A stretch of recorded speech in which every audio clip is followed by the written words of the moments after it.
30 June. Ano ba yung nangyari doon? Kasi di ba parang ito yung lagi nating naririnig sa mga books. Ang mga Espanyol sumuko sa Amerikano, no? Okay. Number one, clarification. There are people, ito pananaw ng maraming historians, may mga tao na nagsasabi na may notions of defeat about the Philippine Revolution. Let's clarify this. By June 12 of 1898, marami ng bayan sa Pilipinas, okay, yung mga Amerikano, di ba sabi nila, tinulungan nila tayo because of the Battle of Manila Bay. Pero nandun lang sila sa Manila Bay. No, hindi sila sa bayan. Wala silang landing troops. Wala silang landing troops. Ang landing troops sila dadating lamang late July, early August. Dahil noong panahon na yon, may nag-uusap na si Aguinaldo at si Admiral Duick. May yung mga ano nila, yung ibang mga representatives. Yung mga consul sa Singapore. That time, di ba meron pang dalang mga armas si Aguinaldo nung galing Hong Kong? Ito yung sinasabi na binili natin sa mga Amerikano, no? Because of the Pact of Biak na bato, 'di ba? Sinabi ng mga Espanyol, tumigil na tayo sa labanan, eto bayad. Pero ang ginawa ni Aguinaldo, imbis na tumigil sila ay nag-mobilize ng ang problema dahil doon. wala rin silang tiwala sa mga iilan lang yung mga armas na dumating, na swindle sila. Yung pera pinambili ng armas. Sino ang swindle sa kanila? Yun ang hindi natin alam. Pati ba naman sila na yun, ha? Yung mga no? But anyway, yun, just to point this out, nung mga anak ng bayan, by this time, nagsiklaban ng himagsikan at pinapalaya nila ang mga Espanyol. Hindi pa kumpleto, tulad ng sinabi ni ma'am, pero marami nang lumalaya. Kaya nung June 12, sinabi na natin, tayo ay malaya na. Handa na tayo sa pagiging sarili. Kaya nagkaroon ng dokumento na June 12, 1898. Yun. Pagpapahayag ng kalayaan. Kasi parang ang tawag dito, nandiyan na kasi ng mga Amerikano para mapigilan sila na meron pa silang gagawin dito sa Pilipinas.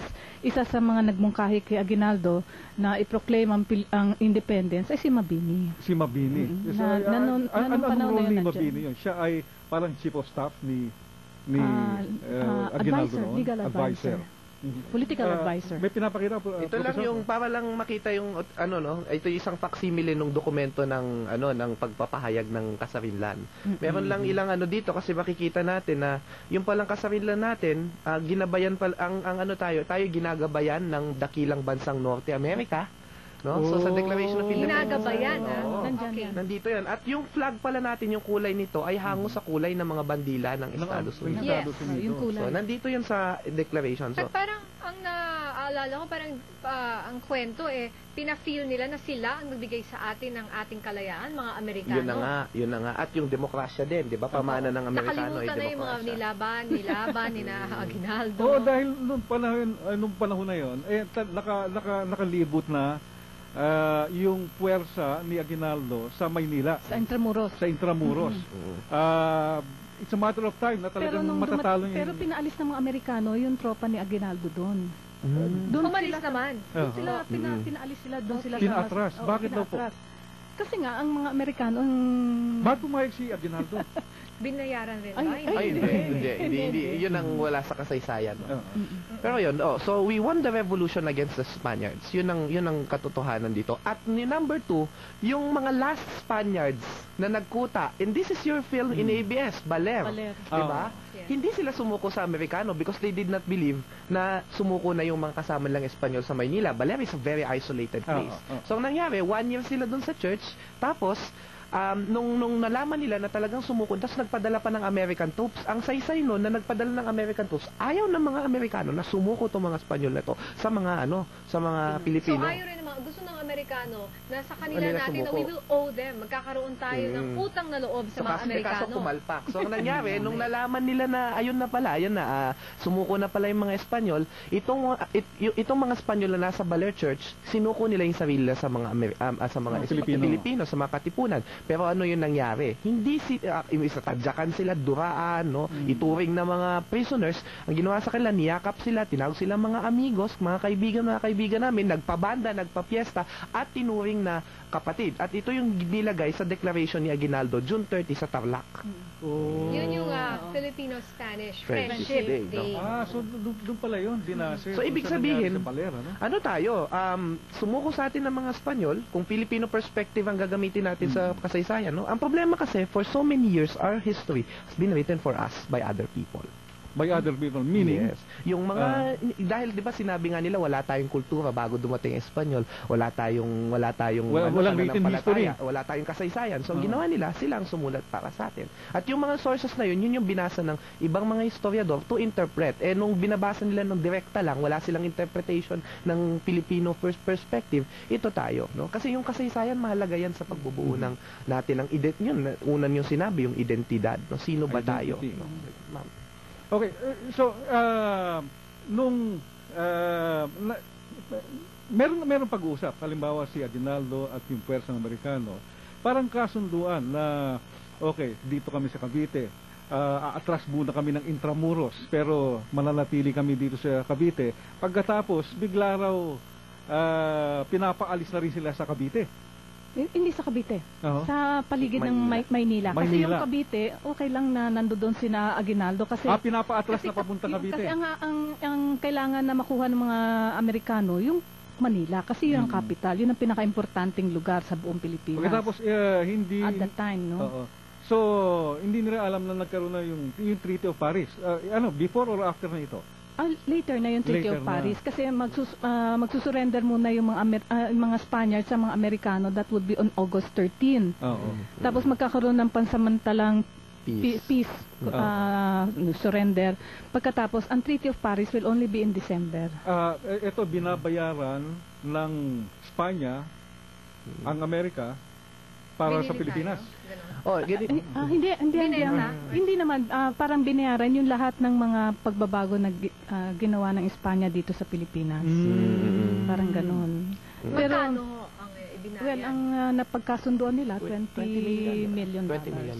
At that time. Pero yun, Time. nakakatuwa dyan kasi di ba parang ang akala nga natin, tayo ay ini-sponsor ng Amerika yung ating kasarinlan, no? Yung ating pagiging sariling bansa. Subalit, no, yung mga panahon ng peace, no, sinabi ni ma'am, yun na, nagne-negotiate na pala yung Espanyol at saka yung August 13 pa lang yung Mac Battle pinag-usapan nila eh. Para hindi mapahiya ang Espanyol, kunwari lang yung labanan. Kunyari, nagbalatan sila sa ito yung Manila lutong Bay. Macau, no? Lutong Macau, no? So, ang nangyari dyan, nag-uusap na pala tong Espanyol at Amerikano sa Paris. We even sent a representative, yung first diplomat natin, si Felipe Agoncillo, Agoncillo. hindi siya pinayagan na sumama dun sa pag-uusap. Pinagsamahan. Sabi nila, Spanish and American representatives lamang ang mag-uusap doon. So si Felipe Agoncillo na pinadala ni Aguinaldo, hindi pinayagan na sumama sa negosasyon. So talagang para tayong pinaglaruan. So, naloko si Aguinaldo. Yan naman, kung sa chess, tayo ay yung... naisahan. Pawn, Ibig tayo sabihin, yung pawn lang, no? Hindi tayo yung mga principal players at that time. Ano Kasi yun? ang King's Pilipinas Gambit o naman Queen's noon, Gambit? kung iisipin mo sa international diplomacy, maliit lamang tayong bansa. Hindi pa tayo kinikilalang malayang bansa sa buong mundo. Dahil hindi pa raw natin kaya na ibigay o na i-manage yung kalayaan natin. Oo, kahit na nag-proclaim na tayo ng independence natin noong June 12, parang hindi pa tayo talaga kinikilala. Pero sa kabila nito, kinikilala tayo ngayon bilang yung pinakaunang doon sa Malolos Republic, the first republic in Asia, no? Tapos yung ako nag-uugat ako doon sa 24 August nung yung unang pamahalaan ni Andres Bonifacio. Kasi yun talaga yung sinabi natin na sa ating pananaw tayo ay gusto nating maging malaya. No? So yun ako doon ako nagbabalik. So mas maaga pa sa 1898, 1899, 1896 pa lang. And nauna tayo talaga kasi sa Southeast Asia, most of these countries post-war na 1945, 1946. Even India, nauna pa tayo kay Gandhi. Pero yun nakakalungkot, no? Una tayo magdeklara ng kalayaan, una tayo magdeklara ng republika. Nagkaroon tayo ng constitution. Nagkaroon tayo ng constitution. Pero ngayon, nasa huli tayo. Matapos ang mahigit na 100 taon, nasa na tayo? Anong nangyari along the way? Bakit ganun? Siguro ito yung tinatawag nating, di ba meron tayong term birthing pains ng isang bansa. Siguro tumatagal lamang ang yung sa atin. Hindi kamukha tayo ng ibang bansa na mas mabilis na solusyonan yung mga problema nila. Parang tayo, matagal para sa atin. May kinalaman po ba ito yung sa ugaling Pinoy, yung mga sinasabi ng crab mentality, Kaya medyo napapatagal. Lahat napapatagal. At napapatagal. At saka yung gusto mo, Pati sa- pag nasa taas yung Pananatili sa pwesto, napapatagal eh. No? pag may mataas ka, gusto mo siyang ibaba o ibagsak. Parang wala nagsusupport, hindi tayo united. May mga eksperto na nagsasabi na marami sa mga ugaling ito. Ayaw ko mag-essentialize, no, na sinasabi natin perfecto yung Pilipino bago dumating Espanyol. I don't want to do that, no. Hindi naman. Pero ang sinasabi natin dito, may mga values sa Pilipinas noon tulad ng yung kaginhawa na yung ginhawa ng tao, no, nagsisimula sa kalooban, kaginhawaan ng yung kalusugan, yung 'di ba yan yung salitang ginhawa, ang dami pumapasok sa isip natin, magandang buhay, yung psychology na to, Kontento. pinakamahalaga sa atin, very very broad, no. Ang problema, may mga pumasok daw na values, tulad yung crab mentality na tinatawag, yung mga manyana habit, etc. etc. Bahala Yung mga, na. ano to, mga Galing opinion to daw ng sa- istorya daw na sinasabi nila na nakatulong na ano. And then yung of course, nung dinala ng Amerikano yung demokrasya nila dito sa atin, no? Yung Amerika nun ay nanggaling sa panahon ng post Civil War reconstruction kung saan madami yung corruption, yung bossism na tinatawag, no, yung at hindi sa pamahalaan, sa corporate business. So nadala yung mga values na to doon sa pagtatayo ng pamahalaan ni na Quezon, ni na Osmeña, no, hindi natin sinasabing masama, pero yung kultura na yun, ito yung nahagip nila.